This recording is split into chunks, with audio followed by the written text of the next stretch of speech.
बड़ी अहम खबर है और बहुत अच्छी खबर है क्योंकि पाक तुर्क 5th generation fighter jet programme में अहम पेशरफ्त हुई है। और ज़रा ये बता रहे हैं कि पाक तुर्क 5th generation TFX fighter jet की आइंदा माह पहली परवाज़ की तैयारियां मुकम्मल हो चुकी हैं और मुदस्सिर शेड्यूल के मुताबिक TFX फाइटर जेट की आइंदा माह पहली परवाज़ भी तय है। बिल्कुल, और पाकिस्तान तुर्की के साथ मिलकर ये 5th generation stealth fighter jet मंसूबे पर काम कर रहा था और अब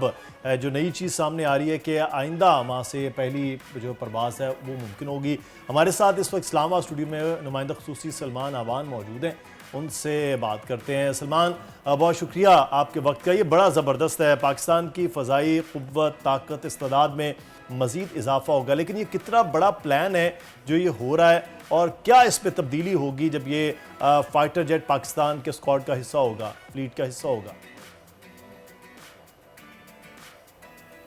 जी बिल्कुल, ये बहुत बड़ा एक प्रोजेक्ट है, एक बहुत इंपॉर्टेंट, आप इसको स्ट्रेटेजिक नौयत का प्रोजेक्ट कह सकते हैं कि पाकिस्तान ने इतना बड़ा कदम लिया है। इस वक्त दुनिया के अंदर बहुत कम ममालिक हैं जो कि अपनी फ़िज़ाई अफवाज के लिए ख़ुद से फाइटर जेट्स बनाते हैं या मिलिट्री नौयत के जेट्स बनाते हैं, लेकिन पाकिस्तान अल्लाह ताला के फजलो करम से उन ममालिक में शामिल है जो कि JF-17 थंडर की सूरत में एक बड़ा कामयाब प्रोजेक्ट जो है वो लॉन्च कर चुका है, जो कि जिसको हम कह सकते हैं कि जिसका जो ब्लॉक 13 सामने आया है वो यकीनी तौर पर 4.5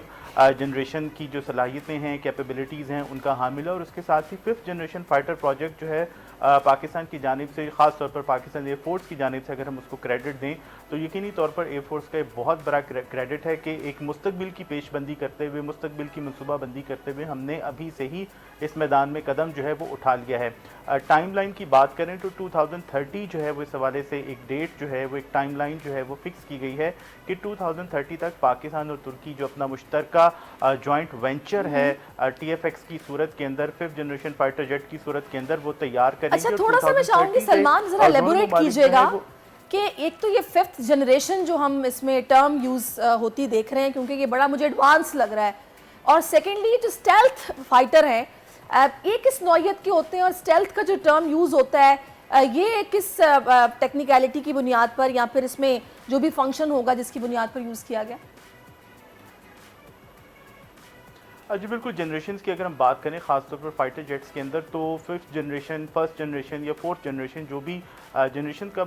जब हम टर्मिनोलॉजी यूज़ करते हैं तो इसका मकसद होता है ताकि एलेबोरेट किया जा सके कि किस नौयत के, किस टाइप के ये फाइटर जेट्स हैं। जो बहुत फर्स्ट फाइटर जेट्स जो हैं जब इंट्रोड्यूस हुए तो वो वर्ल्ड वॉर 1 के बाद थे, जो कि सिंपली उनके अंदर एक जेट इंजन था। जैसे जैसे कैपेबिलिटीज़ जो हैं तैयारों की बढ़ती गई, उनके अंदर विंग्स जो हैं वो चेंज हुए, उनके अंदर रडार्स जो है वो आए, उनके अंदर वेपन सिस्टम जो है वो चेंज हुआ। तो ये जो जनरेशन जो है वो बुनियादी तौर पर किसी भी फाइटर जेट की जो कैपेबिलिटीज़ हैं उनको जाहिर करती हैं कि वो कितना ज़्यादा एडवांस्ड है। आज जो तैयारे दुनिया के अंदर ज़ेर इस्तेमाल हैं उसके अंदर 5th जनरेशन जो है वो सबसे लेटेस्ट फाइटर जेट्स हैं और दुनिया के अंदर इस वक्त सिर्फ 2 या 3 ममालिक ऐसे हैं जो कि 5th जनरेशन फाइटर जेट्स इस्तेमाल करें, जो कि अमेरिका है, रशिया है, चाइना है, जो कि इन फाइटर जेट्स को बना भी रहे हैं। तो पाकिस्तान और तुर्की जैसे मुल्कों का इस 5th जनरेशन फाइटर जेट के मैदान के अंदर कदम रखना यकीनी तौर पर एक बहुत बड़ी पेशरफ्त है। आपने स्टेल्थ की बात की तो 5th जनरेशन फाइटर जेट्स जितने भी हैं, स्टेल्थ उनकी एक बुनियादी खसूसियत है, यानी किसी भी तैयारे को जब हम कहते हैं कि वो 5th जनरेशन का है तो इसका मतलब यह है कि उसके अंदर स्टेल्थ की जो